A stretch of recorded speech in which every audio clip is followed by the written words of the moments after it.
Eh bien, bonsoir à tous. Voici donc, avec les énergies cancer, la deuxième partie de l'année.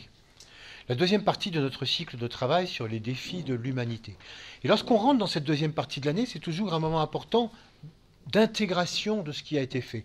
Comment peut-on envisager de revoir un peu ce qui a été fait pour l'appliquer, le mettre en œuvre, et pas simplement le laisser dans un petit coin de notre tête. Je vous rassure, on ne va pas faire un résumé de tout ce que nous avons vu depuis 6 mois. Par contre, ce qui est intéressant, c'est de bien se rappeler que nous avons affaire à un certain nombre de problèmes de l'humanité, c'est ce que nous traitons, et que nous essayons de faire face aux défis consistant à résoudre ces problèmes de l'humanité. Ce que nous avons vu depuis 6 mois, c'est qu'à chaque problème extérieur, chaque problème externe qui apparaît d'une manière bien nette, à chaque fois la solution, c'est qui paraît surprenant, elle est à l'intérieur. Donc ce que nous voyons comme problème évident, le défi finalement pourrait dire qu'est-ce qu'on peut faire face à tous ces problèmes du monde, la réponse c'est à l'intérieur de nous, il faut que nous fassions un certain travail à l'intérieur de nous, il faut que nous soyons autrement. Et finalement, il n'y a pas à vouloir répondre d'une manière externe, mais à répondre chacun d'entre nous d'une manière intérieure. Nous avons commencé par voir au mois de janvier quelque chose qui est vraiment la clé de toute l'année. Cette conférence s'appelait le problème de la vérité, qui a raison et qui a tort. Parce que dans cette conférence, on cherchait vraiment à mettre en évidence comment comprendre ce qui se passe dans le monde, comment comprendre les faits, comprendre combien il faut remonter au-delà des apparences, que si on reste au niveau des apparences, même si on va chercher derrière les apparences, on semble comprendre, mais on comprend véritablement rien du tout. Qu'en fait, tout cela, tous les événements, tout ce qui se passe dans le monde, tout ce qui nous arrive à nous, au monde extérieur, tout cela, ce sont que des conséquences de ce qui arrive sur des mondes subtils intérieurs au niveau de la globalité. Et que par conséquent, ça nous demande de remonter vers ces niveaux subtils pour chercher à découvrir qu'est-ce qui se passe, quelle est la signification de ce qui se passe, encore une fois, sur le plan collectif ou même sur notre propre plan. Après, nous avons donc cherché à nous confronter justement dans cette notion de vrai à différents problèmes. Le problème des frontières, qui nous a confrontés à nos propres frontières intérieures. Le problème des extrémismes, qui nous a confrontés à nos propres extrémismes. Puis nous avons vu le problème de l'énergie dans le monde, problème crucial, qui nous a ramenés à nos propres énergies fossiles. Nous avons considéré ensuite le problème du capital. Nous avons vu combien ce problème du capital n'est pas que le problème des banques ou de grandes entreprises, etc. C'est notre problème à tous, avec toujours notre attente constante de retour sur investissement. Et enfin, le mois dernier, nous avons vu le problème de la gestion du monde. Et là encore, ça nous ramenait à nous-mêmes. Le problème d'un libre-échange impossible actuellement dans le monde, dû au fait que nous ne soyons pas libres du tout. Et donc, combien il fallait qu'on apprenne nous-mêmes à nous libérer et à faire appel au développement du cœur et à la perception d'un plan global. Donc encore une fois, tous ces problèmes externes auxquels dans un premier temps on pourrait dire mais moi j'y peux rien, on se rend compte qu'on y peut beaucoup. Et qu'en fait chacun des problèmes est très intéressant parce qu'il nous renvoie à un élément de transformation en nous. Est-ce qu'on pourrait très bien se dire, comme disait Gandhi, soyons le changement qu'on veut voir dans le monde. Voilà, donc si je change quelque peu, ça changera les choses. Oui, c'est tout à fait exact globalement. Mais en voyant aussi les problèmes les uns après les autres, ça nous amène beaucoup à préciser que finalement tel problème, tel changement intérieur, selon ce à quoi nous sommes sensibles et ce que nous cherchons nous-mêmes à changer, ce avec quoi finalement on est un peu en écho. Pourquoi est-ce que telle problématique me fait particulièrement écho? Parce que justement je cherche à changer ou je n'arrive pas à changer en moi tel aspect et qu'on a ça en commun. Vous aurez pu remarquer qu'à chaque fois qu'on finissait de traiter un problème, on aurait très bien pu se dire, et peut-être ça vous est arrivé de le dire, bon, mais tout ça, c'est une question d'éducation. Si dès le début, on éduquait les enfants par rapport à ça, si dès le début, on disait ça, on pourrait reprendre des problèmes les uns après les autres, voilà, du coup, on aurait une société complètement différente. Oui. Et surtout, la question qui suit dans ce genre de conversation, je ne sais pas qu'on dit ça, oui, mais le problème, c'est qu'on n'a pas les profs qu'il faut. On n'a pas les instituts qu'il faut. Donc il faudrait commencer par former les profs, mais qui va former les profs pour qu'ils forment les enfants? Ça, c'est ce qu'on entend toujours. Ouais, mais là, c'est encore une manière de remettre le problème à l'extérieur. Ce qu'on va découvrir justement dans ce problème de l'éducation qu'on va traiter aujourd'hui, c'est de voir que c'est à nous tous de nous auto-éduquer. Il ne faut pas attendre quoi que ce soit d'extérieur. Encore une fois, le problème de l'éducation, c'est encore une façon d'être pour nous. C'est encore un problème qui peut apparaître selon cet aspect externe, mais dont la solution est totalement interne. Et c'est ça que nous devons apprendre à percevoir. Donc l'accent va être mis sur l'auto-éducation de chacun d'entre nous. Comprendre de quelle manière on doit s'auto-éduquer pour pouvoir progresser et par conséquent répondre à tous les défis que nous avons vus, puis que nous verrons encore donc, dans la deuxième partie de l'année. L'éducation, c'est véritablement quelque chose qui est extrêmement vaste. Donc en une heure, chercher à faire le tour de l'éducation, c'est tout simplement pas possible. D'autant plus que l'éducation, c'est un ensemble de processus qui cherchent à donner les clés, les outils du bonheur par rapport à une société donnée. Donc prenez toutes les sortes de sociétés qu'il peut y avoir dans le monde, depuis les plus primitives jusqu'aux plus avancées. À chaque fois, il y a un processus éducatif. Tu as ça, on te donne tels outils. Quelquefois, c'est pas du tout intellectuel, parfois c'est intellectuel, mais ça dépend donc de la société dans laquelle on est. Tu vas avoir tel ou tel outil. Grâce à ça, tu peux te débrouiller pour essayer d'atteindre le bonheur. À toi de jouer. Maintenant que tu as les outils, tu peux t'insérer complètement dans la société, tu peux fonctionner dans la société et tout va bien. Du coup, on a une foultitude d'éducations complètement différentes. Depuis des éducations qui seraient strictement religieuses, quand on est dans une communauté religieuse, ou des éducations qui seraient beaucoup plus à former des citoyens qui obéissent au pied à l'œil, si on est dans une dictature, ou alors une éducation qui forme des bons citoyens dans une démocratie, ou bien, si on est par exemple dans nos pays européens actuels, tout simplement une éducation qui tend à former des bons acteurs économiques. Parce que c'est ça qui est recherché avant tout, puisque, comme nous l'avons vu il y a 2 mois, le credo essentiel de nos sociétés, c'est vraiment un système de croissance économique, de manière à ce que le bonheur matériel puisse se développer pour chacun d'entre nous. Donc l'éducation forme à ce que la société, ou le groupuscule, ou la communauté, ou la nation, a comme objectif fondamental. L'idéologie de la société va dicter le type d'éducation qu'on va donner aux enfants et à tout le monde. Et comme tout le monde est là-dedans, ça paraît naturel. Et on se dit, l'éducation, c'est ça. Sans réaliser qu'au départ, il y a un choix fondamental qui est fait, il y a un objectif, il y a une direction, et qu'on pourrait dire, mais ça ne me paraît pas forcément être la direction dans laquelle on pourrait conduire notre vie. C'est là qu'on se rend compte que la société se sert des humains que nous sommes. Elle a besoin de nous pour continuer à exister. Et donc, elle nous forme pour pouvoir fonctionner selon ses desiderata. Voilà pourquoi toute éducation est conservatrice. Alors vous allez me dire, ah non, mais moi je connais des petites écoles. Ah oui, bien sûr.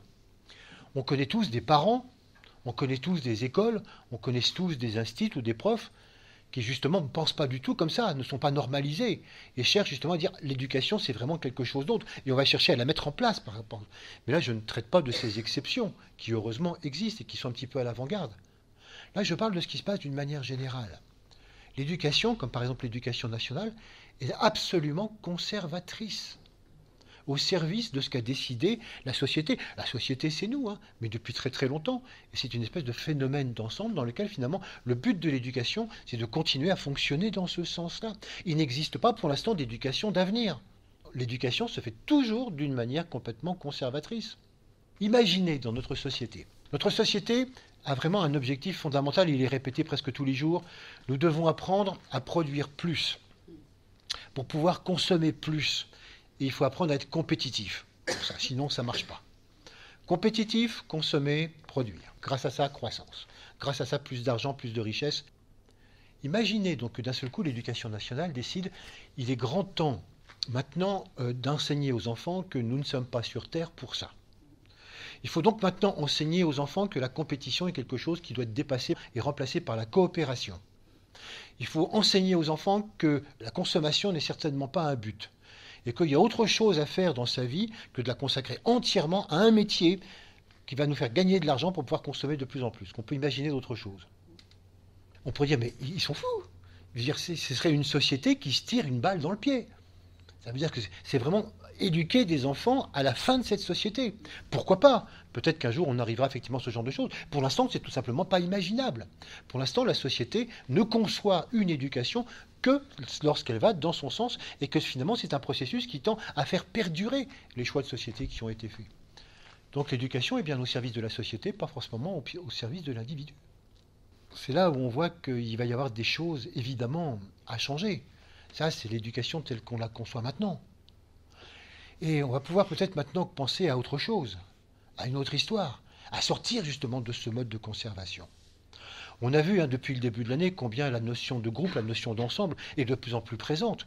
Et qu'il va falloir maintenant arriver à éduquer progressivement à l'ensemble, à la globalité, peut-être à l'être humain dans son entier, et non plus simplement dans une partie de lui-même utile à la société. Il va falloir y envisager non plus de participer uniquement à notre bonheur individuel, que l'éducation consiste à dire « tu as les clés pour être heureux, mon enfant, débrouille-toi », mais se dire « et si nous cherchions ensemble les clés qui nous rendent heureux ensemble ?» D'où le titre de ce soir, à la recherche finalement du plus petit bonheur, pour commencer, commun, jusqu'au jour où on va jusqu'à la grande réalisation collective d'un plan sur Terre. Mais il faut bien commencer par le plus petit bonheur en commun, qui est la contradiction du plus petit bonheur personnel. Et jusqu'ici, toute éducation revient à être dans ce sens-là. Qu'est-ce qu'on pourrait dire de l'éducation ? L'éducation, donc, au-delà de ce processus de normalisation, si on retrouve un petit peu son étymologie, ex ducare. En latin, ex ducare, éduquer, ça veut dire conduire hors d'eux. Conduire hors de quoi ? C'est tout simplement, l'éducation, c'est conduire quelqu'un, un enfant, mais même aussi un adulte, hors de ses limites, hors de tout ce qui le maintient donc dans des limites, jusque son être essentiel. Conduire quelqu'un hors de ses limites jusque son être essentiel. Ça, c'est donc le processus de l'éducation. Donc, vous voyez, on est loin de l'inculcation, qui est justement au contraire rentrer des choses dans l'enfant. Mais là, c'est intéressant de voir que, mine de rien, la philosophie de vie que l'on peut avoir joue un grand rôle par rapport à ça. Si par exemple, pour vous, il est évident que tout enfant qui arrive au monde est une vie entièrement nouvelle, vous ne prenez pas en compte du tout la réincarnation et la multiplicité des vies. Donc tout enfant qui arrive, c'est tout simplement quelqu'un d'entièrement nouveau, qui est tout à fait vierge de tout, et il faut donc le former. Il faut lui donner tous les moyens d'exister. Donc on se voit combien au niveau physique, au niveau émotionnel, au niveau sensible, au niveau culturel, il faut absolument tout former, c'est un b.a.-ba, parce que rien n'existe avant. Si par contre vous prenez en compte la multiplicité des vies, vous dites non, l'enfant qui arrive, il a déjà, je ne sais pas, 1000, 2000 vies derrière lui. Il a une richesse expérimentale absolument fabuleuse. Et même peut-être s'il faut lui réapprendre des rudiments, la langue, parce qu'en plus il n'était peut-être pas dans cette langue, dans ce pays, s'il faut lui réapprendre un certain nombre de choses, il faut se rendre compte que du coup, non, l'éducation ne tiendrait pas tant d'un processus de formation, mais surtout d'un processus de révélation. Révéler ce que l'être est fondamentalement. Révéler, je rappelle que ça veut dire tirer les voiles en arrière, progressivement. C'est-à-dire qu'à l'arrivée d'une incarnation, nous sommes effectivement assez voilés par un certain nombre de choses. Et que le rôle de l'éducation, c'est d'aider à retirer les voiles, et puis aussi à aider l'enfant ou l'adulte à aller beaucoup plus loin dans sa recherche vers cet être essentiel. C'est pour ça qu'on définit quelquefois l'éducation comme étant finalement la science des relations.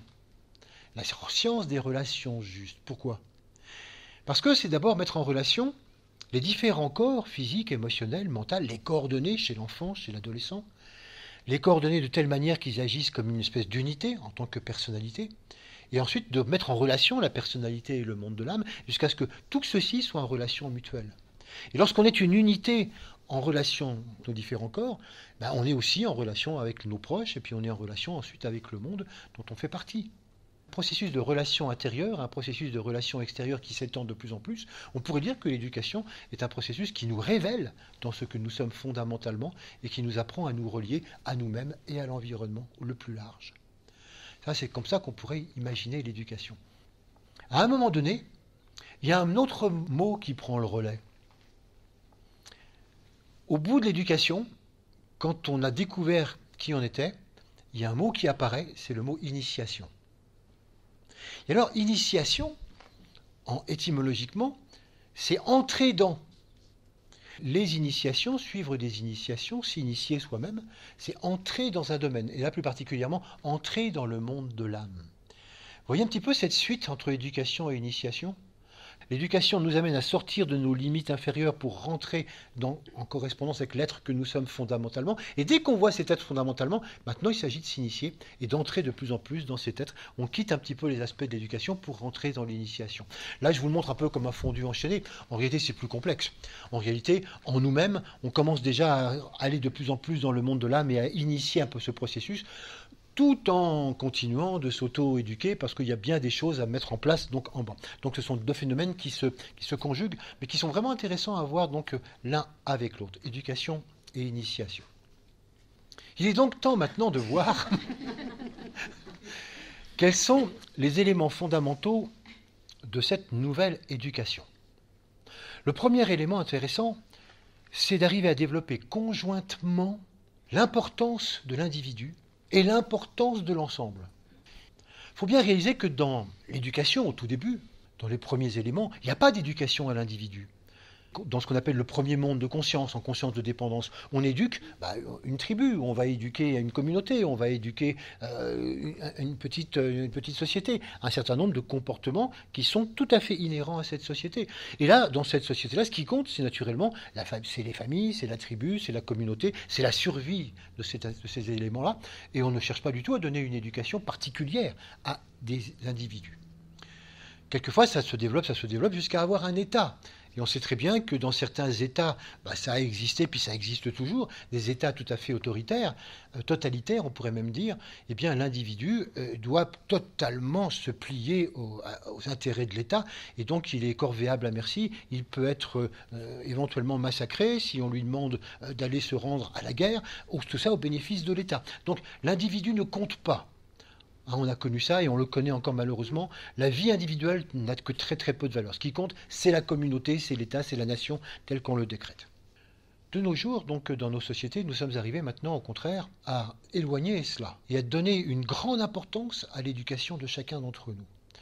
À dire combien la vie individuelle est importante, combien on doit prendre en compte la vie de chacun et que c'est pas rien.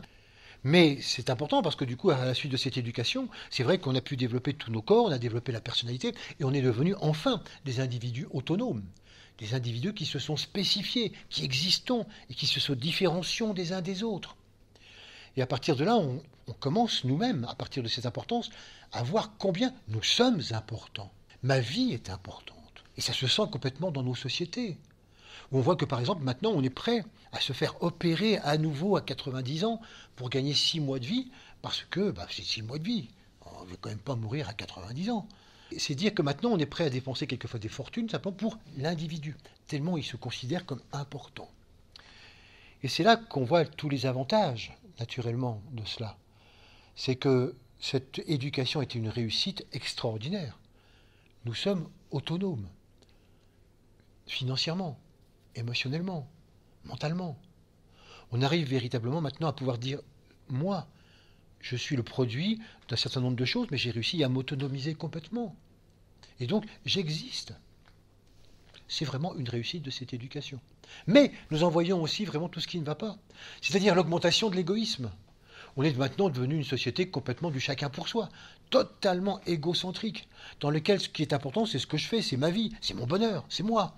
Le reste, je m'en fiche complètement. Avec une absence totale de responsabilité justement par rapport au groupe. Qu'est-ce qui peut advenir par rapport au groupe, par rapport à l'ensemble? Peu importe. Avec tous les désastres que nous connaissons du point de vue national, du point de vue économique, du point de vue écologique. Bref, je ne vous refais pas le tableau, vous le connaissez par cœur. Donc ça, c'est le côté désastreux, c'est le côté négatif justement de cette éducation qui a abouti à donner cette naissance au moi. Mais nous, on ne s'affole pas parce qu'on le sait. On sait justement qu'avec la courbe d'involution et d'évolution que vous connaissez, on sait très bien que ça fonctionne comme ça. On sait très bien qu'effectivement, il y a une éducation d'abord communautariste, et donc on fonctionne, puis après on s'individualise, et dans le bas de la courbe, on est complètement individualisé, c'est normal, on est insupportable. C'est un mal nécessaire, mais c'est dangereux, mais voilà, il faut le faire. Mais heureusement, ça remonte, on évolue, et quand on évolue, eh bien, on passe à une éducation beaucoup plus de groupe, une éducation d'ensemble. Donc on connaît le truc. Et on en parlait la fois dernière, l'importance justement de cette éducation d'ensemble. Je vous disais la fois dernière combien il était fondamental maintenant, dans ce 21e siècle, de revoir tout l'enseignement spirituel en tant qu'enseignement psychologique. Et de parler du monde de l'âme simplement comme étant le monde du groupe, le monde de l'ensemble, le monde de la globalité. Et qu'à partir du moment où on est en conscience d'ensemble, on est en contact avec l'âme, qu'on y croit ou qu'on n'y croit pas. Je me permets de le redire parce que c'est un point qui est tout à fait fondamental. C'est ce qui permet d'inclure un maximum de gens qu'on aurait tendance à exclure. Lui, il ne croit pas du tout à l'âme, donc c'est-à-dire qu'il n'en est pas encore là. Et bien, si c'est quelqu'un qui vraiment pense en termes d'ensemble, ben, il en est là. Même s'il ne le sait pas ou s'il ne l'appelle pas comme ça n'a aucune espèce d'importance. Il faut voir combien maintenant nous avons dans l'éducation à passer au niveau du groupe, au niveau de l'ensemble. Et il y a tellement de choses, tout le monde le dit, tous les scientifiques le disent, combien finalement l'univers ne se conçoit que d'une manière interdépendante. Le système isolationniste n'existe pas. Personne, aucun règne de la nature, aucune planète, aucune étoile ne fonctionne tout seul. Ça n'existe pas. Il n'y a que l'humain qui, à un moment donné, à cause de la nécessité du développement de la conscience individuelle, passe par ce mal nécessaire. Mais ça ne doit être qu'une parenthèse vite fait, pour repasser rapidement dans cette conscience globale, dans cette conscience de groupe et d'ensemble. Donc ça, on le sait. Scientifiquement, on le sait. Qu'est-ce qu'on en fait? Nous en arrivons à l'auto-éducation. Est-ce que déjà, nous, quand on a des enfants, est-ce qu'on les éduque dans cet état d'esprit? On sait que l'interdépendance est fondamentale. Ben, pas forcément. Et nous-mêmes, est-ce qu'on s'auto-éduque à cela? Est-ce que pour nous, est-ce que véritablement, quand on sait ça, est-ce qu'on en fait quelque chose pour nous dans notre vie? Ou est-ce que c'est simplement une connaissance qui se trouve là quelque part, mais qui ne touche pas terre avec nous? Et pourtant, l'avenir, il est là. Il faut que vous vous rendiez compte que dans 1000 ans, quand on regardera notre époque actuelle, on ne comprendra pas comment les gens pouvaient être satisfaits d'être en conscience individuelle. On ne comprendra même pas comment on s'y prenait pour imaginer une vie en conscience individuelle. Vous voyez, pas plus qu'on a du mal à imaginer maintenant comment vivaient les gens il y a 1000 ans, au Moyen-Âge. On n'arrive pas, on nous raconte, mais on ne peut pas se mettre à la place des gens, comment ils vivaient à ce moment-là, ça nous semble affreux. Dans 1000 ans, on n'arriverait même plus à se mettre à notre place. Pour vous dire à quel point on sera de retour dans ce processus global et que ce sera tellement évident, on aura tellement retrouvé ce fonctionnement universel que Dieu, mais comment est-ce qu'on pouvait être véritablement en conscience individuelle? Ça, c'est l'histoire de la courbe, celle que je voulais souvent raconter, avec cette éducation communautaire, cette éducation du moi, cette éducation qui progressivement réintègre l'ensemble. Un des défis de la nouvelle éducation, c'est d'arriver à dire, eh bien, à l'avenir, ça, c'est ces étapes comme ça qui font qu'il y a l'éducation individuelle et après, plus tard, l'éducation de groupe, ça ne doit plus exister. Maintenant, il faut faire l'un à travers l'autre. Il faut réussir maintenant à amener les gens à faire une éducation des enfants et des adolescents et des adultes en les amenant à se spécifier, à exister, à affirmer ce qu'ils sont, en même temps en leur donnant le sens du groupe et le sens de l'ensemble. On pourrait dire, mais tu crois que c'est possible? Regarde les adolescents actuellement, ils sont souvent dans le moi, ils se fichent pas mal de l'ensemble. Pas tous. Pas tous. Il y en a qui, pour beaucoup déjà, qui commencent à avoir ce sens de l'ensemble, ce sens du groupe. C'est déjà très très différent de ce qu'on a pu connaître il y a une trentaine, une quarantaine d'années. Et on sent bien comment finalement il y a déjà une sens de responsabilité de l'ensemble qui apparaît de plus en plus. Et c'est justement ce défi. C'est d'arriver à pouvoir dire aux enfants donc du futur, eh bien, ce qui existe avant tout, c'est un ensemble, c'est une communauté. Ce qui existe avant tout, c'est la Terre, avec tous les terriens qui vivent dessus. Minéral, végétal, animal, les humains, les dévas. Et c'est tous ensemble que nous devons avancer. Mais pour ça, il faut que chacun d'entre nous, on trouve notre spécificité. Il faut que chacun d'entre nous, on affirme notre autonomie. Il faut que chacun d'entre nous, on existe par nous-mêmes. Et quand on existe par nous-mêmes, alors on découvre ce qu'on peut amener à ce groupe et à cet ensemble. Donc l'important d'être soi-même, parce que chacun a une spécificité particulière, et on a besoin de tout le monde pour construire le chantier mondial. Donc il y a un chantier mondial, prends-en conscience, puis développe-toi, spécifie-toi, et découvre qu'est-ce que tu as amené à l'ensemble. Ça ne sera pas forcément facile, c'est pas forcément évident, ça bouleversera certainement pas mal de siècles d'évolution, mais ce qui est intéressant, c'est que c'est vraiment quelque chose qui est réalisable. Arriver à concevoir comment, premier point, il faut maintenant comprendre comment chaque individu se construit dans l'aspect global. Ça, c'est vraiment la première clé, on pourrait dire, de cette éducation du futur. Pour ça, il va falloir développer un certain nombre de points. Le premier point, c'est qu'il va falloir comprendre combien il va falloir se débarrasser progressivement du corps émotionnel. Le corps émotionnel, comme vous le savez, c'est une réaction personnelle à ce que tous nos sens captent. Donc plus nous sommes sensibles, plus nous réagissons à cette sensibilité personnellement, en j'aime, j'aime pas, j'apprécie, j'apprécie pas. Et donc c'est ce qui nous donne des émotions. Ce corps émotionnel, non seulement il donne des émotions, mais à la suite de ça, puisque j'apprécie ou j'apprécie pas, il nous donne des désirs. J'en veux ou j'en veux surtout pas. Et donc tout le processus de désir à partir de là. Et comme le désir s'étend aux gens, eh bien c'est ah, je vous aime, je t'aime, ah je te déteste.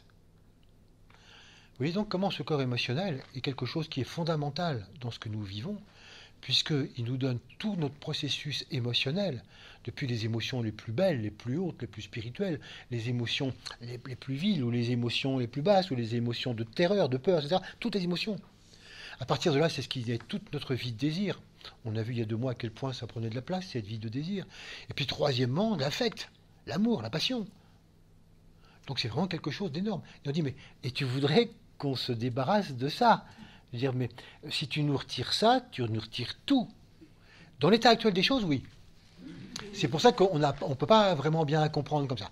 Mais ce que je vous rassure tout de suite, c'est qu'il ne s'agit pas de s'en débarrasser en disant à partir de maintenant, il faut combattre l'émotionnel, surtout pas. Il va falloir le remplacer par des valeurs supérieures. On va voir ça. Ce qui est intéressant d'abord, c'est de voir combien ce corps émotionnel, on lui doit tout. On lui doit d'être arrivé là où on en est maintenant.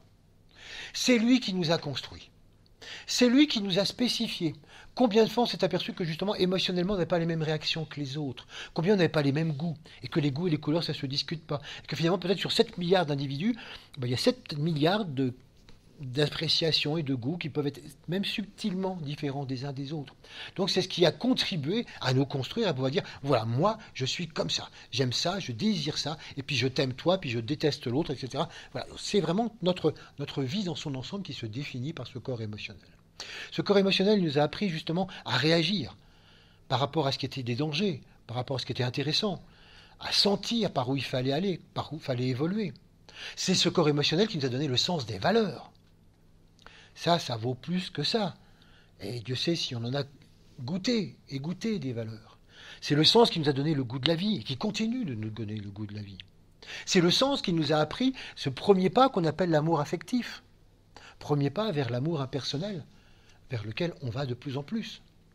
Mais dans un premier temps, c'est l'amour très très personnel, très individualisé. Bref, c'est vraiment un corps à qui on doit tout et d'être ce que nous sommes maintenant. Mais on va voir maintenant le côté des défauts. C'est que tout simplement, il ne peut pas nous emmener plus loin. Et ça, c'est un des points sur lesquels je voudrais que vous compreniez bien ce soir, à propos de l'éducation et d'une manière globale. C'est qu'on va le voir à propos de l'éducation, on va le voir à propos d'autres choses. C'est que finalement, bien comprendre qu'un certain nombre de processus peuvent être très importants pour nous dans une vie ou dans toute une série de vies. Remplir la mission. Et à la fin de la mission, il faut lâcher et passer à autre chose. On se dit, mais c'est quand même dommage. Je veux dire, j'ai tellement bien vécu avec ce fonctionnement. Oui, mais stop, il est arrivé au bout. On le remercie et on passe à autre chose. Ça, c'est vraiment quelque chose de très important à comprendre dans toutes nos vies. Et là, on pourrait dire ça, l'émotionnel, c'est ça. Il nous a amené à ce moi. L'émotionnel est quelque chose qui est essentiellement personnel et individuel. Il n'existe pas d'émotionnel altruiste. Mais si, moi j'ai un émotionnel, moi je vibre, j'ai tellement envie d'aider les gens, je fais tout ce que je peux pour aider les gens. Oui, mais c'est pour répondre à mes émotions, c'est pour répondre à mes envies, à mes désirs, à mon mal-être de voir des gens qui souffrent. C'est très bien pour les autres, mais c'est toujours moi. L'émotionnel, l'affectif, le désir, c'est toujours quelque chose qui est intensément personnel. Ça, c'est ça qu'il faut comprendre. Donc, ça n'est pas ce corps qui peut m'emmener dans la fraternité. Ça n'est pas ce corps qui peut m'amener dans l'amour impersonnel. C'est pas ce corps qui peut m'amener dans le chakra du cœur que nous avons vu la fois dernière. C'est pas lui. Lui, au contraire, il va tout faire pour freiner. Il va tout faire pour que je n'y aille pas. Il représente exactement le contraire. En effet, tant que je suis dans l'émotion et que je réagis émotionnellement à ce qui se passe, aux événements du monde, j'aime ou j'aime pas. Aussitôt, je me fais une opinion, qui est une opinion qui réagit. Pendant ce temps-là, je ne pense pas. Je ne suis pas dans la pensée fondamentale. Je ne suis pas dans la recherche fondamentale du mental abstrait. Quelle est l'énergie qui s'exprime à travers cet événement? Non, j'ai réagi, j'aime pas. Donc, tant que je suis là-dedans, je ne peux pas remonter plus loin. Tant que je suis dans un amour très sélectif, comme l'amour affectif l'est, je ne peux pas remonter à l'amour fondamental, à l'amour du tout. C'est impossible. Donc on voit bien comment finalement, vous voyez, ce corps émotionnel, il ne peut pas aller plus loin que là où on est. Ce corps émotionnel, il a le sens très aigu de ce qui est bien et de ce qui est mal. Et donc à partir de là, il est pour ce qui est bien et contre ce qui est mal. Ce corps émotionnel, il réagit tellement fort que c'est souvent un combattant. C'est un militant. Et militant, c'est exactement le même racine que militaire, milice. C'est un soldat. Et quand on est un soldat, même un soldat de la paix, quand on prend violemment parti pour quelque chose, en disant c'est une bonne idée, et les autres sont naturellement dans le faux, ça veut dire que je scinde l'humanité en deux. Ceux qui ont vrai, ceux qui ont faux. Les croyants et les athées. Ceux qui sont bien et les pourris. Moi, je suis du côté du bien, de ceux qui ont raison et des pas pourris. Naturellement. Si je continue dans ce sens-là, et que je cherche à convaincre ceux qui n'ont pas mes convictions, que je cherche à combattre ceux qui me semblent aller de travers, comment voulez-vous rejoindre l'amour? Vous ne pouvez pas. Et c'est pour ça que l'émotionnel pose un problème. Tant que vous restez dans votre petit moi, tant que vous restez dans votre personnalité, tant que ce qui vous intéresse c'est le bonheur personnel, alors à ce moment-là, pas de problème. On peut rester dans l'émotionnel. On en profite. On peut déguster tout ce qu'on veut, le cinéma, les livres, la musique, les restaurants, c'est fabuleux. On peut se créer des émotions. Voilà. La société est entièrement fondée là-dessus.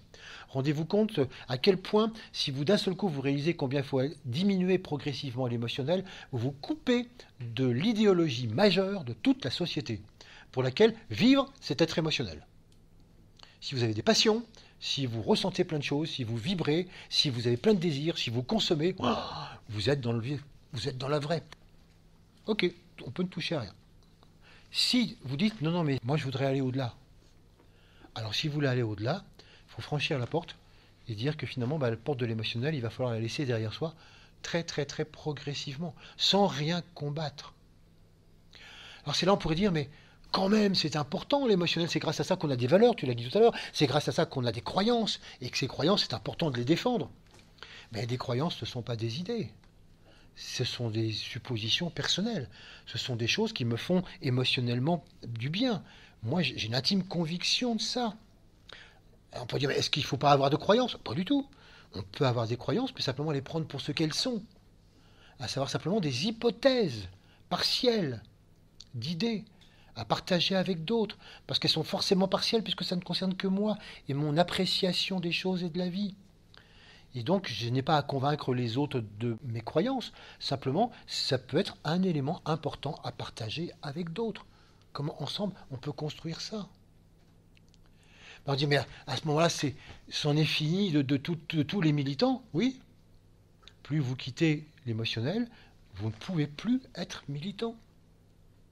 Un militant est forcément quelqu'un qui coupe le monde en deux.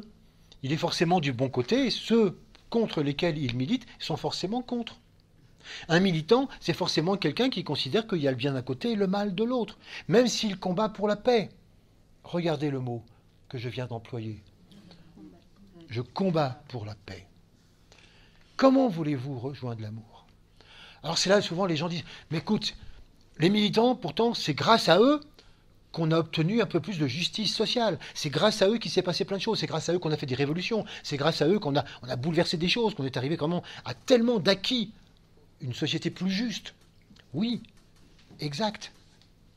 À l'époque du passé, dans ce qu'on appelle l'ère du poisson dominée par le rayon 6, qui est très très en rapport avec ce corps émotionnel, on en a parlé il y a 3 mois. À cette époque-là, effectivement, seul l'émotionnel pouvait arriver à avoir des choses. C'était donc croyance contre croyance, conviction contre conviction. Et puis ça marchait. Et effectivement, on est arrivé à avancer. Tant qu'on n'était pas capable de remonter plus haut au monde du mental, il fallait absolument se combattre croyance contre croyance. Et bien alors, qu'est-ce qui change? Et bien le monde change. C'est qu'on en arrive maintenant à un monde, on pourrait dire, merci l'émotionnel, merci les militants, merci tous les combats que vous avez menés, ils sont géniaux. Sans tous ces combats, on n'en serait pas arrivé là. Mais maintenant, pour avancer dans le monde, on va choisir un autre modèle. Il faut s'éduquer à changer le monde complètement autrement. Je ne sais pas si vous vous souvenez, À une époque, il y a déjà assez lointaine, il y a eu des Jeux Olympiques en Chine. Et il y a eu un mouvement mondial pour boycotter les Jeux Olympiques en Chine pour défendre le Tibet et le Dalai Lama. Et le Dalai Lama, pour répondre à cela, il a dit tout simplement, les feux de la haine ne peuvent s'éteindre que par l'amour. Et si les feux de la haine ne sont toujours pas éteints, c'est que l'amour n'est pas encore assez fort. Le Dalai Lama n'est pas un militant de la paix. Il vit la paix intérieurement. Et elle rayonne à travers lui. Ça, c'est pas une militance. Ça, c'est vraiment une vie d'exemple. C'est quelqu'un qui rayonne l'amour. Et par cet amour-là, les choses finissent par bouger. Je dis, oui, mais ça va prendre un temps fou. Ah, ça prend peut-être plus de temps. Mais quoique, apparemment, souvent on s'aperçoit que bien des combats qu'on croit avoir gagnés, on n'a rien gagné du tout, parce que finalement, ça revient. Parce que ceux qui ont été battus un temps prennent leur revanche. Et donc, souvent, on ne gagne pas forcément de temps. Mais ce qui est important, c'est vraiment d'avancer comme ça. Même Dalai Lama disait, je suis absolument convaincu que le temps de la violence est terminé. Et que pour changer le monde, maintenant, il n'y a que la non-violence. Tout militant est un violent qui s'ignore, même celui qui milite pour la paix. Tout simplement parce qu'à un moment donné, il suffit de le titiller. Il est prêt à monter sur ses grands chevaux, il est prêt à dénoncer. Non, non, c'est pas possible. Rendez-vous compte combien de militants dégagent exactement l'inverse de ce que disent leurs paroles. Par une véhémence, je condamne ceci, je condamne les forces du capital, je condamne les gens qui sont contre la paix, je condamne. Quand je condamne ça, c'est évident qu'à partir de ce moment-là, ce que je dégage est exactement le message inverse de ce que je suis en train de dire. Donc ce qui va être important, c'est effectivement la façon dont je le dis, le rayonnement avec lequel je le dis, souvent beaucoup plus que ce que je dis. Mes idées peuvent être tout à fait justes, mes idées peuvent être géniales, mais la façon dont je le dis va être de grande importance.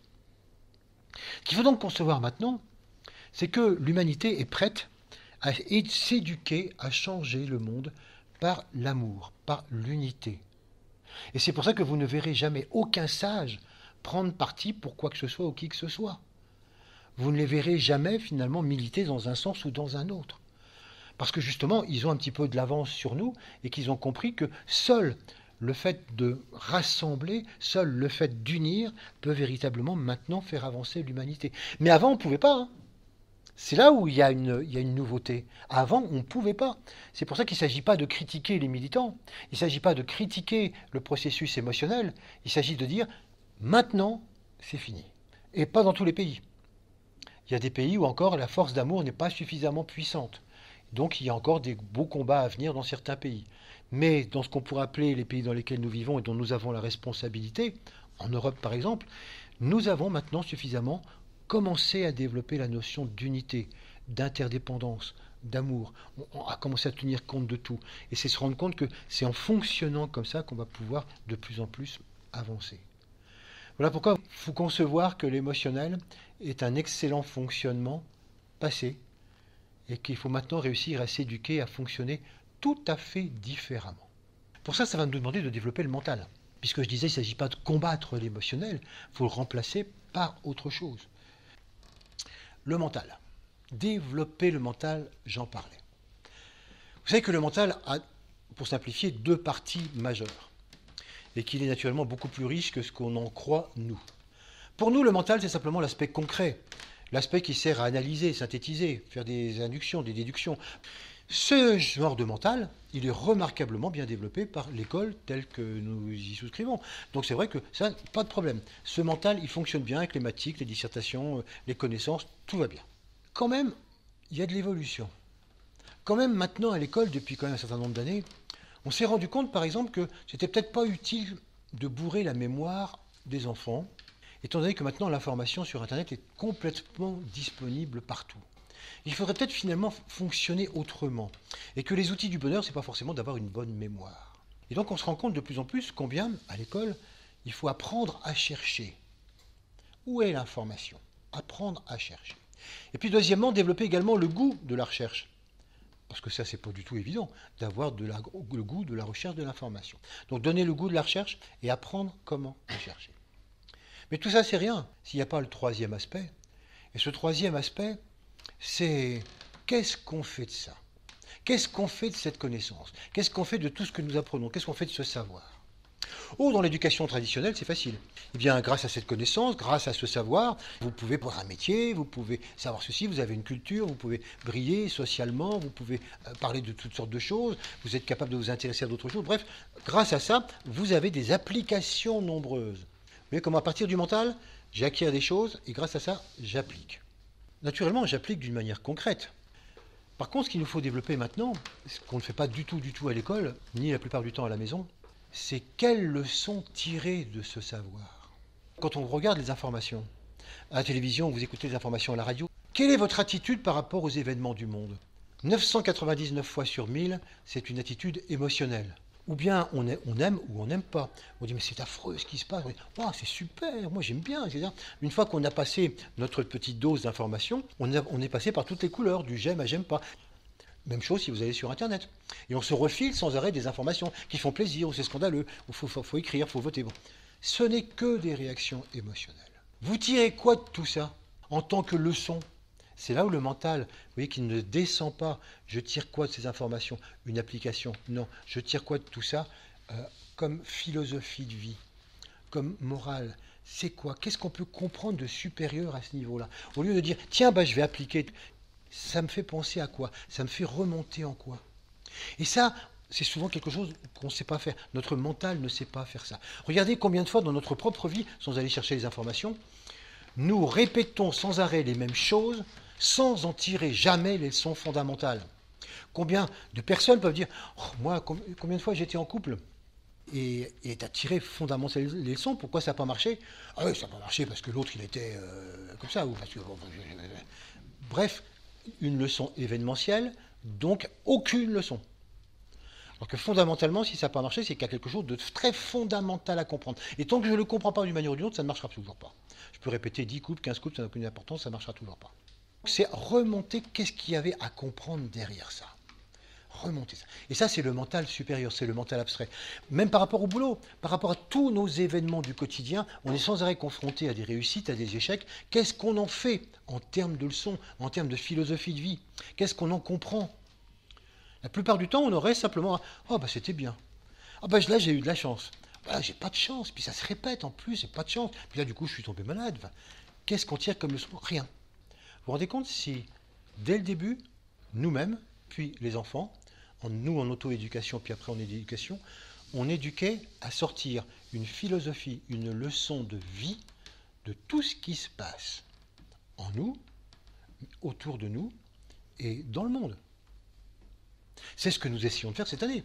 C'est pour ça que nous avons essayé de tirer les leçons de vie du problème des frontières, du problème des extrémismes, du problème de l'énergie, du problème du capital, etc. Donc on a pris ces événements-là pour dire mais qu'est-ce qu'on en tire comme leçon de vie fondamentale qu'on puisse appliquer? Ça demande un mental qui ne cherche pas simplement à se satisfaire de « Ah ben voilà, c'est comme ça, puis pas autrement ». Bref, un émotionnel qui reste dans la réaction. Et donc ça va se demander ce mental-là. Et ce type de mental, voyez-vous, c'est vraiment quelque chose qui se développe parce que c'est ce qu'on appelle aussi le mental abstrait. Et ça se développe par la méditation. Ça se développe justement, et je suis vraiment très très heureux maintenant, depuis des années, que la méditation se développe progressivement partout, par le biais de la méditation en pleine conscience. Ça se développe à l'école, ça se développe dans les hôpitaux. Ça fait plus peur, parce que toujours la caution habituelle, la caution scientifique, des scientifiques ont marqué des électrodes sur des méditants et découvert que c'était fabuleux, combien ça pouvait ouvrir. Alors puisque c'est prouvé scientifiquement, on y va gaiement. C'est se rendre compte qu'effectivement, on est à l'aube de la découverte du mental dont je suis en train de vous parler. Le mental concret, ça on le connaît bien. Et on a souvent dit en méditation, celui-là, il faut l'arrêter, il faut s'en débarrasser, c'est une catastrophe. Absolument. Mais ce mental qu'on retourne, qui n'est plus simplement le gestionnaire de tout ce qui vient en bas, mais qui va être le récepteur de la vie, de la connaissance immense et infinie d'en haut, ça on ne sait pas faire. Et c'est par la méditation qu'on fera ça.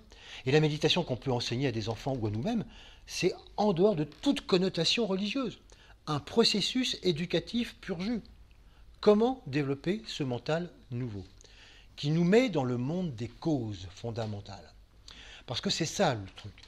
Il y a 6 mois, je vous disais dans la première conférence, il faut absolument qu'on s'habitue à ce point fondamental, c'est que tous les événements, tous les phénomènes, tout ce qui se passe en dehors de nous, en nous, tous les cataclysmes, bref, tout ce qui se passe dans le monde, ce n'est que le résultat, la concrétisation d'éléments très subtils en termes d'énergie-conscience. Ce n'est que la manifestation et le symbole de ce processus d'énergie.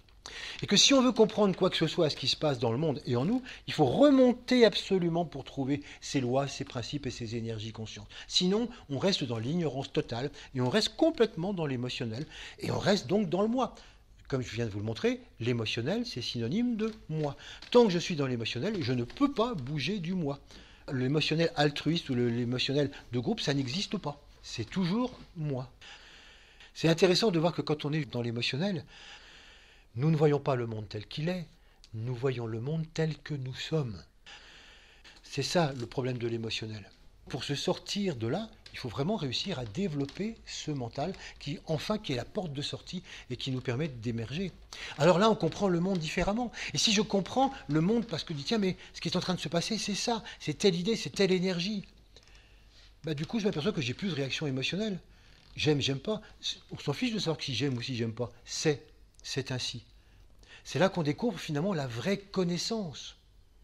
La vraie connaissance, ce n'est pas celle dont je parlais tout à l'heure qui vient de l'extérieur, c'est celle qui vient de l'intérieur. Parce que justement, si mon mental va recevoir au fur et à mesure, ça se passe sur des temps plus ou moins longs, au fur et à mesure que je médite et au fur et à mesure que je me confronte un petit peu au monde, il y a vraiment des choses qui me viennent, je pense différemment. Il y a des choses qui... Voilà, ma vie change. Et à partir de là, c'est vrai que je comprends le monde complètement autrement. Et je le vis intérieurement. Et du coup, au fur et à mesure que je le vis intérieurement, que je l'intègre, je m'aperçois que ce qui se passe dans ma vie n'est pas dissocié de ma compréhension. Tant que j'apprends les choses par l'extérieur et le mental concret, il y a une dissociation entre les connaissances et moi. J'applique pas forcément. Je peux, mais bon. Si ça vient par moi, si c'est une connaissance que je n'ai jamais lue, jamais entendue, jamais perçue, c'est vraiment quelque chose qui vient comme ça de nouveau, je l'apprends en même temps, c'est quelque chose que j'intègre et que je vis parce que c'est la véritable connaissance intérieure. C'est vraiment la capacité de s'auto-éduquer aux lois fondamentales. Et plus j'entre dans ce processus, plus je quitte complètement tous les processus de la réaction émotionnelle. Un fondu enchaîné, indolore, qui ne me demande surtout pas de combattre quoi que ce soit du point de vue de l'émotionnel. Voilà donc le développement du mental. Pour ça, ça va nous demander un autre élément, le développement de la sensibilité. Là, ce serait un vaste sujet qui nécessiterait beaucoup de temps, mais on n'en a pas. La sensibilité, ce sont nos 5 sens. Et nos 5 sens, on s'en sert d'une manière tout à fait élémentaire, tout simplement en écoutant, en touchant, voilà, les éléments tels que nous les connaissons. Bon. Et à partir de là, on sait que c'est ça qui nourrit finalement notre émotionnel, puisqu'il est constamment branché, cet émotionnel, sur les 5 sens, en réagissant à l'ouïe, toucher, vue, goût et odorat. Ce qu'on sait peu, c'est que finalement les 5 sens ont une échelle de progression absolument extraordinaire. C'est que ce que nous connaissons, nous, du point de vue des 5 sens, ça n'est que la partie la plus dense des sens. Par exemple, le sens de l'ouïe, quand on commence à monter un peu plus haut, se transforme en ce qu'on appelle une clairaudience. On commence à entendre ce qui est dit derrière les mots. C'est ce qui fait que, par exemple, quelqu'un, vous l'écoutez, vous entendez bien ce qu'il dit, ça a l'air juste, mais vous dites, c'est bizarre, mais ça sonne faux ce qu'il dit. Je ne le sens pas. Vous faites preuve de clairaudience. Vous entendez d'un seul coup le vrai sens, et ça ne correspond pas du tout à ce qu'il dit. Et si on remonte plus haut, on peut développer des clairaudiences beaucoup plus subtiles. On peut être à l'écoute de ce qu'on appelle la voix du silence, à l'écoute de l'âme. On peut être à l'écoute de la planète. On peut être à l'écoute des autres. Bref, on peut développer ce sens de l'écoute d'une manière tout à fait fantastique.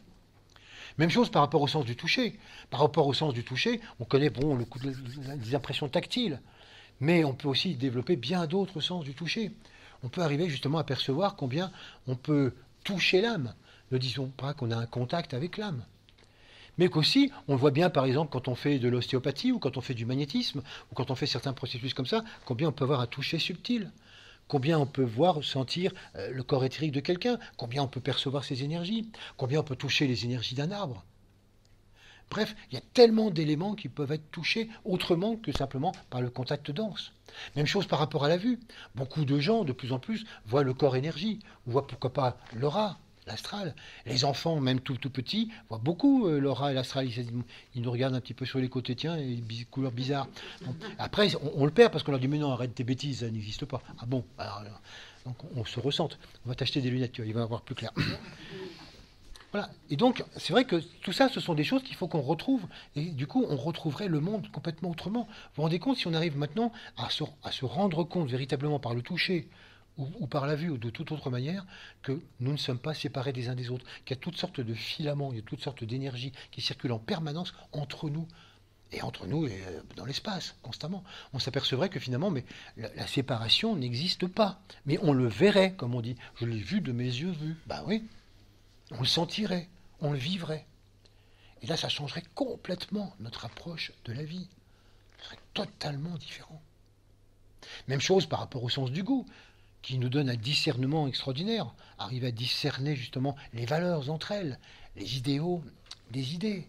Le sens de l'odorat, qui nous enseigne à nous unir. Tout le rapport de la méditation, comment unir le monde de la personnalité et le monde de l'âme, est une question d'odeur. Jusqu'à ce qu'on meure en odeur de sainteté.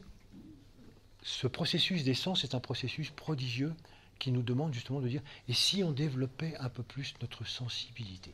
Elle est extrêmement grossière généralement notre sensibilité, ou bien elle est assez subtile mais on n'y croit pas. On ne veut pas y croire. Je crois que j'ai vu des choses mais ça doit être n'importe quoi. J'ai senti des trucs mais je ne sens pas. Et pourtant il y a des gens quand ils rentrent dans une maison, quand ils rentrent dans une pièce, quand ils sentent quelque chose, il y a sans arrêt nous-mêmes on a des impressions de ce style, mais c'est comme si on n'y faisait pas attention. C'est comme si c'était un détail. C'est comme, oh, j'ai une drôle d'intuition, oh, j'ai une drôle d'impression. Et si on commençait à y donner de l'importance, si on commençait à se rendre compte que le vrai monde, c'est ça. Le vrai monde, c'est le monde des énergies. Le vrai monde, c'est justement ce qu'il y a derrière. On commencerait un peu mieux à comprendre cette fameuse phrase que nous sommes tous des énergies, manipulant des énergies et manipulés par des énergies. Et on commencerait à comprendre le monde totalement différemment, d'une manière totalement scientifique. Parce que regardez le monde de la physique quantique, ça n'est que de l'énergie. On ne vous parle plus de tel atome, on ne vous parle plus de telle molécule, etc. On est remonté jusqu'au monde des énergies. Et le monde fondamentalement fonctionne avec des énergies. C'est à nous donc, chercheurs, d'arriver de plus en plus à percevoir comment on peut aussi fonctionner avec ce monde de ce que l'on sent autour de nous constamment. Et en tirer les conséquences. Si vraiment il y a ce monde d'énergie, c'est quoi les énergies qui nous manipulent et qu'est-ce que nous avons à manipuler justement pour changer le monde? Ne pourrions-nous pas donner justement une éducation mentale des deux sens? Il faut vraiment en profiter pour que, à la maison, avec les parents, dans la famille, partout, il y a justement cette éducation qui nous permet de voir qu'est-ce qu'il y a au-delà. Le développement de la sensibilité, c'est ce qui nous fait passer au-delà des réalités physiques et tangibles. C'est ce qui nous fait comprendre, prendre conscience combien ce monde a une réelle existence complètement au-delà des apparences. Et ça, c'est tout à fait fondamental donc, dans le processus éducatif. Voilà quelques éléments qui nous remettraient sur une toute autre histoire. Voilà enfin une éducation qui ne serait pas du tout en train d'essayer de défendre un certain type de société, mais en train de développer un certain type d'humain, ce qu'on pourrait appeler l'humain complet. Une éducation qui cherche véritablement à révéler ce que nous sommes fondamentalement, dans toutes nos potentialités, et à découvrir du coup que si nous sommes tous là, si nous sommes véritablement une âme, si nous sommes même plus loin une monade, un esprit, si nous sommes véritablement une sensibilité, si nous sommes un ensemble énergétique, si nous sommes tous sur cette terre pour fonctionner ensemble, mais qu'est-ce qu'on fout là en ce moment, dans ces sociétés qui fonctionnent de cette manière-là? Oui, du coup, c'est là où tous les changements commenceront à se mettre en place. Alors, pour vous illustrer ça, puisqu'on l'a souvent fait, venons-en justement aux rayons.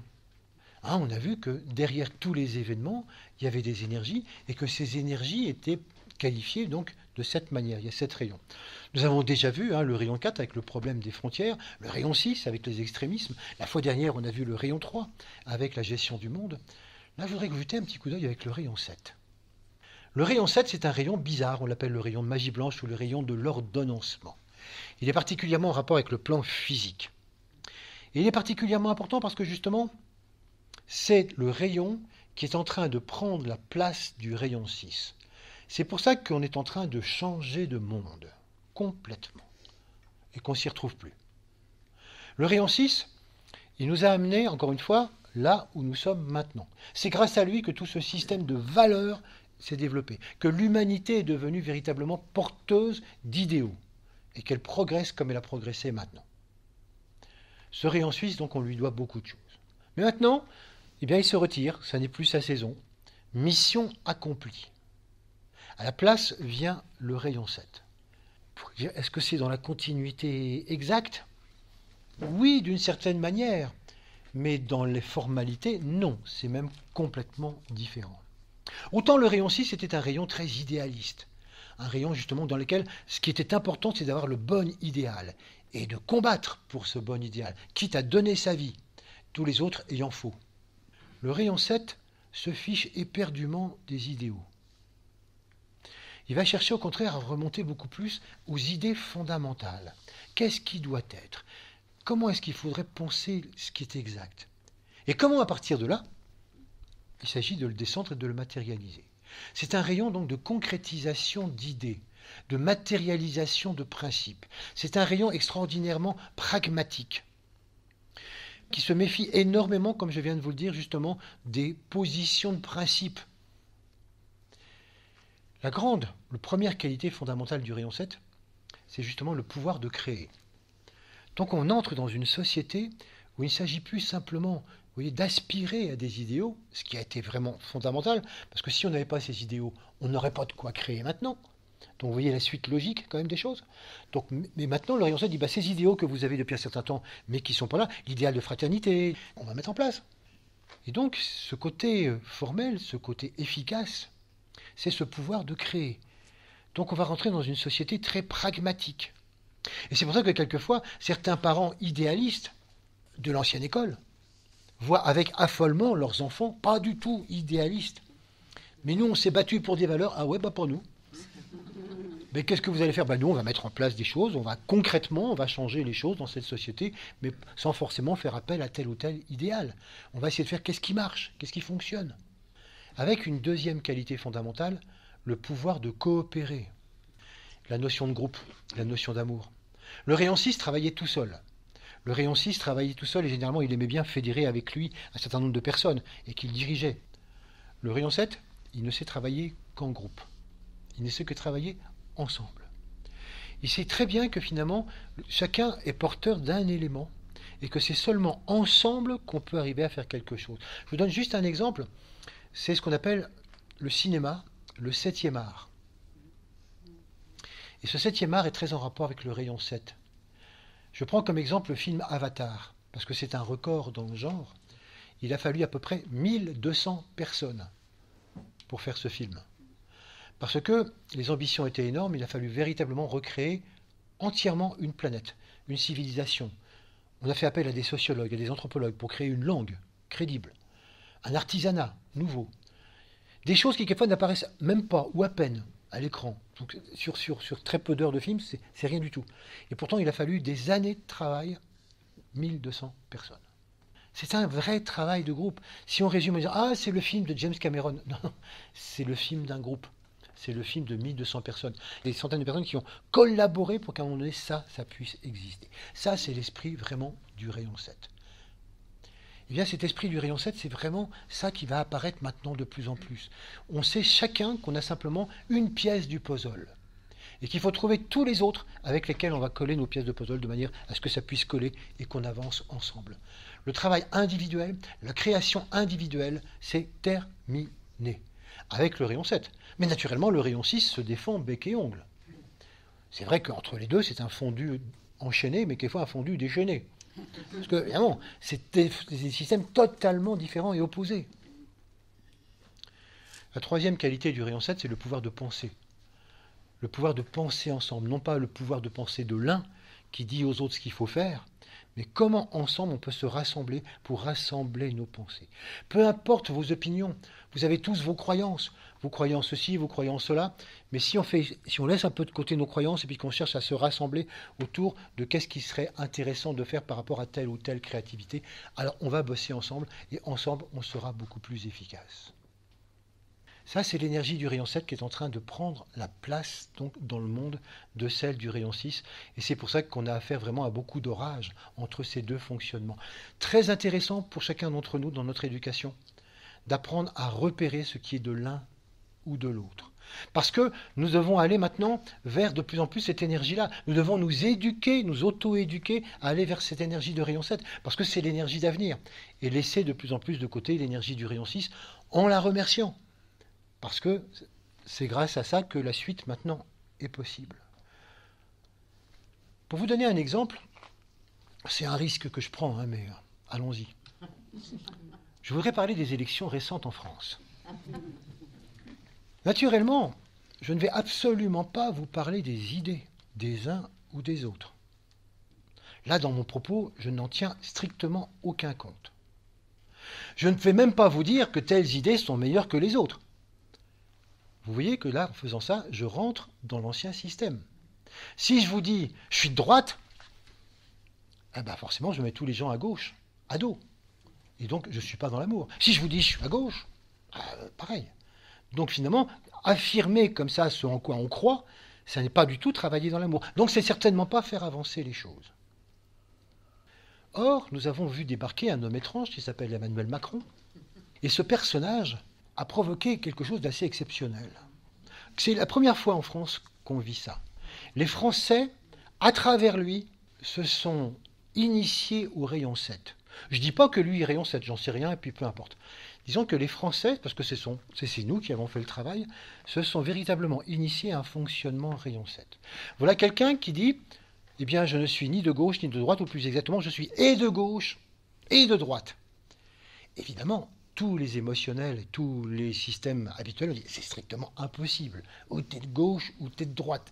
Tu ne peux pas choisir. Vous voyez, le clivage. Arrête de nous la jouer. Tu as forcément un clivage en toi. Non, non, je vous assure, il n'y a pas de clivage. On laisse tomber les idées. On s'en fout de savoir si on est de gauche ou de droite. On va essayer de se rassembler et de faire quelque chose ensemble au-delà de nos opinions et au-delà de nos croyances. Rayon 7. Le pouvoir de coopérer, le pouvoir de créer quelque chose ensemble et de penser ensemble au-delà de nos clivages. Et incroyable, ça a marché. Est-ce que ça va donner des résultats intéressants? Je n'en sais rien et je n'entre pas là-dedans. Moi, je vous parle là purement relation énergétique. C'est pour vous donner un exemple, comment il est intéressant de comprendre le monde. On a fait un petit peu ça à propos du rayon 4 en parlant de Trump. C'est de comprendre finalement le monde en termes d'énergie et non pas en termes de faits. Chaque fois que des journalistes ou chaque fois des spécialistes essaient de vous expliquer pourquoi, ils vont dire oui, mais derrière ce phénomène, on trouve tel phénomène. Ou derrière, on trouve ça. Et puis derrière, on trouve ça. Qu'est-ce que ça explique? Mais rien du tout. On va vous dire derrière Macron, il y a les banquiers. Bon. Et derrière les banquiers, il y a tel lobby. J'ose pas te dire parce que. Et derrière ce lobby, on pense, non, en fait, c'est une vaste machination qui vient de très très loin. Ils ont eu la peau d'abord de Fillon, parce que là, il les gênait dans l'histoire Macron, donc ils l'ont foutu dans un piège, et puis après, qu'est-ce que ça explique? Rien. Encore une fois, du point de vue mental, expliquer un fait par un autre fait qui se trouve derrière, c'est bidon total. Ça ne nous explique rien. Quand on veut remonter au niveau de la vérité, c'était ce que nous avions vu il y a 6 mois, dans le premier conférence, il faut expliquer tout ce qui se passe au niveau donc des faits par des énergies conscience. Il nous faut remonter au niveau des énergies conscience. C'est ça qui compte, c'est ça qui est intéressant. Et pas du tout rester simplement au niveau de faits et de dire que derrière tel fait, il y a tel fait. Ça, on n'avance pas, on reste dans le mental concret. Remonter au niveau du mental, c'est remonter dans le monde des énergies. Pas facile. Auto-éducation. On peut se tromper, évidemment qu'on peut se tromper, évidemment qu'on va se tromper. Mais peu importe, auto-éducation. Mais ça change complètement. C'est pour ça, vous voyez, que c'est comme ça que les sages fonctionnent. Les sages ne vont jamais vous dire qu'ils sont pour la gauche, la droite ou Macron. Le sage vous répondra toujours une parole d'énergie. C'est ça qui va être intéressant. C'est de voir ce fonctionnement. Et finalement, on aurait pu se dire, mais aux élections législatives, tous ceux qui ont voté Macron parce qu'ils ne voulaient pas voter Le Pen, eh ben, ils vont prendre leur revanche. Pas du tout. C'est plouche. On a vu finalement cette espèce d'alliance comme ça au départ qui continue de fonctionner. Et ça a rejeté de part et d'autre, ça c'était extraordinaire, à l'extrême droite et à l'extrême gauche, eh bien la vieille vie, les vieux trucs. même si leurs idées, je ne suis toujours pas en train de vous parler des idées, sont valables. Et peut-être même plus valables que ce qui a gagné. J'en sais rien. Je me refuse de me placer dans ce sens-là. Mais en termes d'énergie, ce sont des anciens systèmes. Des rayons 6. Pourquoi? Ce sont des tribuns. Ce sont des gens qui attaquent. Ce sont des gens qui dénoncent. Ce sont des gens qui ont une véhémence et qui attaquent les autres, qui critiquent les autres. Non, ça c'est l'ancien monde. C'est le monde des militants. C'est le monde où on pensait changer le monde à coups d'attaque. Ça n'est plus ça maintenant. Est-ce que ça veut dire qu'on ne les reverra plus? Oh ben non. Non. On ne passe pas comme ça d'un rayon à l'autre du jour au lendemain. Il y aura de nouveau des retours et puis ça reviendra. Mais ce qui est intéressant, c'est de voir que pour la première fois, on s'est, nous, auto-éduqués à cela. Ça existe déjà dans d'autres pays, et surtout les pays du Nord. Ils sont déjà beaucoup plus initiés à ce rayon 7 que nous. Mais nous, on tenait tellement à nos histoires que finalement, on avait du mal à y passer. Et que d'un seul coup, on se rend compte qu'il y a deux fonctionnements. Il y a ce fonctionnement où on met ensemble les choses en passant au-dessus de nos difficultés. Et puis, il y a les vieux fonctionnements aux extrémités dans lesquels on est toujours en train de vouloir absolument imposer son histoire contre l'autre moitié, contre les autres.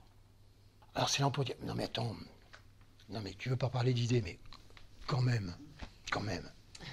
T'as vu ce qu'il nous prépare, Macron? T'as vu non mais ces lois du travail? Non mais t'as vu la régression sociale? Alors maintenant, toutes les histoires d'emploi, tout ça, maintenant ça dépend des patrons. Alors qu'avant c'était l'État qui protégeait les travailleurs.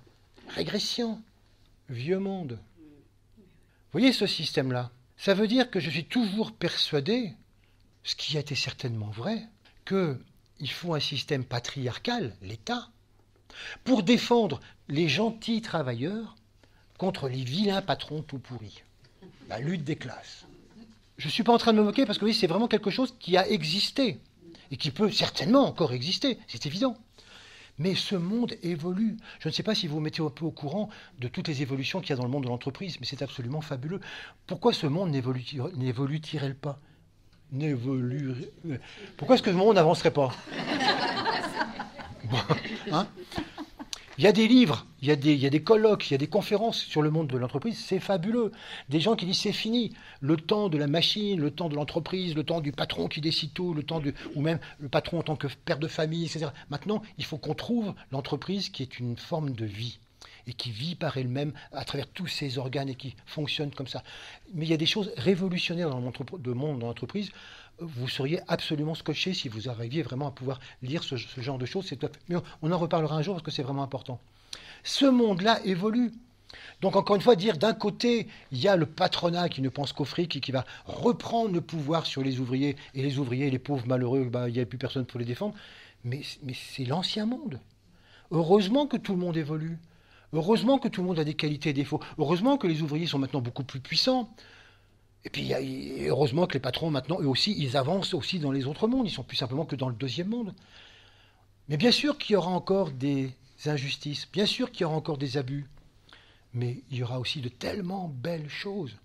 Pourquoi est-ce qu'on ne pourrait pas refaire confiance à l'humanité et dire, écoutez, la lutte des classes, c'est le rayon 6, c'est l'ancien monde, c'est l'un contre l'autre. Est-ce qu'on ne pourrait pas dire maintenant, est-ce qu'on n'est pas assez grand maintenant pour essayer de se faire confiance et collaborer ensemble, inventer quelque chose ensemble? C'est ça, une nouvelle éducation à cela. Mais vous voyez, on est tellement pétri de nos vieux antagonismes et de nos vieilles croyances et de nos vieilles classifications qu'il va encore falloir des années pour pouvoir s'en sortir. Et avant de dire, ah non, mais ça c'est pas possible, ça c'est de droite, ah non, mais ça je ne supporte pas, c'est de gauche. Non. Maintenant, il va falloir vraiment qu'on passe complètement à s'auto-éduquer à quelque chose de totalement différent, une autre histoire. Je voulais simplement vous parler de ça, vous voyez, sans vous parler du tout des idées qui ont raison ou pas, pour vous montrer simplement qu'est-ce que ça veut dire qu'interpréter le monde du quotidien en termes d'énergie-conscience. De percevoir qu'est-ce qui est là. Pourquoi est-ce que finalement toute l'éducation dont je vous ai parlé, tous les éléments fondamentaux, réussir à amener le développement de l'individu au sein du groupe et en même temps le développement du mental, le développement de la sensibilité et de la coopération, tous ces éléments-là, eh bien c'est parce que c'est le rayon 7 qui est en train de les pousser, de les mettre en avant. Ça n'existait pas avec le rayon 6, maintenant avec le rayon 7, on a ça, et ça va aller au premier plan, et ça va aller en s'accroissant d'une manière qui va nous surprendre, parce que c'est vraiment impressionnant les changements que ça va amener dans notre société. Tout ça, ça va nous amener à un plus petit bonheur commun. Plus on va avancer, et plus on s'aperçoit que ça existe déjà maintenant. Combien il y a des gens qui font déjà ensemble. Combien il y a des gens qui apprennent le vivre ensemble?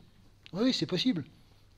Et donc, combien il y a des personnes qui travaillent ensemble, qui montent des petites entreprises ensemble, et donc qui n'attendent pas que les ordres viennent de plus haut, que les changements viennent de plus haut. Il y a véritablement des sociétés de partage. Et ça commence à bouger et remettre complètement en question la notion de travail telle qu'on l'imaginait, la notion donc de société telle qu'on l'imaginait. Les bouleversements ne n'en sont qu'au tout début. C'est pour ça que par rapport à nous-mêmes, par rapport à nos enfants, par rapport à tous, il faut qu'on réinvente complètement une nouvelle éducation. Je vous propose de méditer là-dessus.